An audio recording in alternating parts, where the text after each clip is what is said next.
I think the most important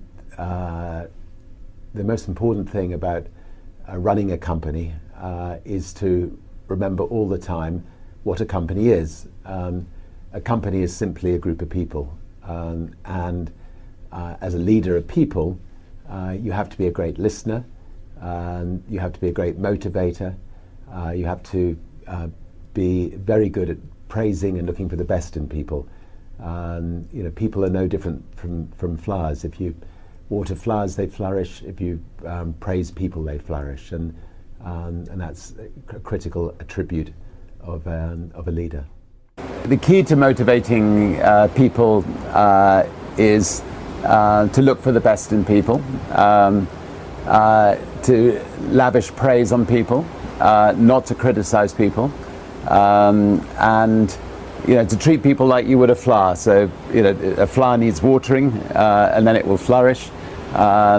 People need praise; they will flourish. And I think that if you run a company where you have a highly motivated group of people who believe in what they're doing, who are appreciated, then it can be very successful. There is a very, very thin dividing line between success and failure. Most people who set up in business without financial backing, they fail at some times in their lives. And I've only just stayed at the right side of that dividing line. For instance, just after we had a record company, I was fed up flying on other people's airlines. I felt that the experience of flying on other people's airlines was an unpleasant one, and I decided to set up an airline. Our bank went into complete panic attack, and when I came back from doing the inaugural flight of Virgin Atlantic's very, very first flight from London to New York, I came back to find the bank manager sitting on my doorstep and informing me that they were going to close Virgin down on the Monday, and this was the Friday, and that I had 2 days to effectively pay them off the monies that they'd loaned us.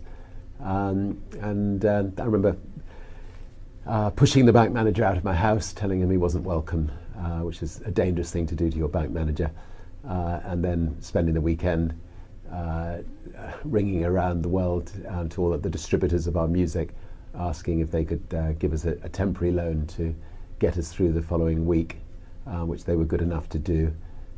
And by the end of the week, we'd changed banks. We'd actually managed to find a bank that was willing to lend us 30 times the overdraft facility that our bank had lent us, and we managed to survive. And I think the moral of that story is actually don't think of your bank as somebody that you're beholden to. I mean, people just don't move from one bank to another. Sometimes you need to be willing to step up and move your banks in the same way that you should step up and move your doctor on occasions. Anyway, I learned from that lesson. Okay, this is Joe Polish. I'm here with Richard Branson, and last year, Richard, I asked you about what you do to become most productive, and you talked about working out and exercise, and you're getting ready to go on a swim. So what are your thoughts on being productive as it relates to health, fitness, working out? It sort of should go without saying. I'm lucky living on an island, so I try to swim around the island every day, and that keeps me fit, keeps the endorphins going, and keeps the brain functioning well, and I definitely can achieve twice as much in a day by keeping fit. So twice as much in a day by keeping fit. All right.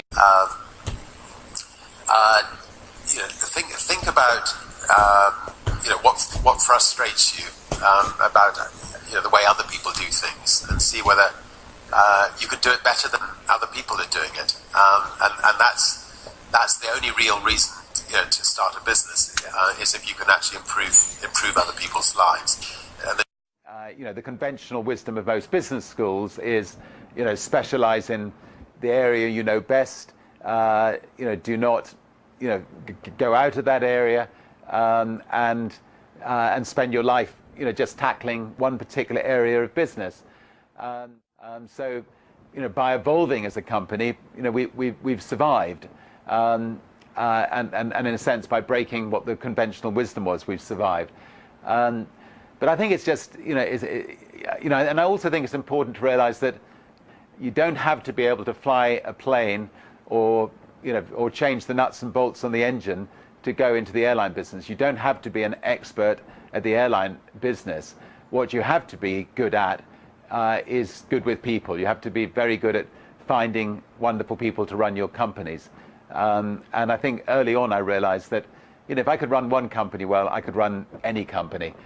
It was just up to me to make sure I got the best people to run those companies, and made sure that they were properly incentivized, properly motivated, and given quite a lot of freedom to go ahead and make good things and make mistakes. Do everything you can to survive and not to give up. As long as you tried everything you can, then if you fail, you'll sleep okay, and you'll pick yourself up, and you'll learn. When things are better, you'll learn from your mistakes and you'll start again. If on the other hand you give up, you give up too readily, you'll forever kick yourself. And I wish you all the best of your best in your quest, because I'm afraid there's going to be a lot of people who will fail. But I think the other important thing is just not to take failure too seriously. I mean, it's something that happens to something like 80% of all small business people fail, either go into Chapter 11 or actually go bankrupt, and that's a lot of people, and some people take that really badly, and they should realize that it's the important thing just to learn from it, and come back and start again. And an awful lot of really big multi-millionaires and billionaires who've been through 2 or 3 bankrupt companies in their lives, and have learned from them, and have come back the stronger. It's what limited companies were designed for by governments. It was to say to people, try things, and if you fail, it shouldn't affect you personally. People know the risk they're having in dealing with you, and don't be embarrassed about your failure. As long as you've tried everything you can to avoid it, don't take it too personally.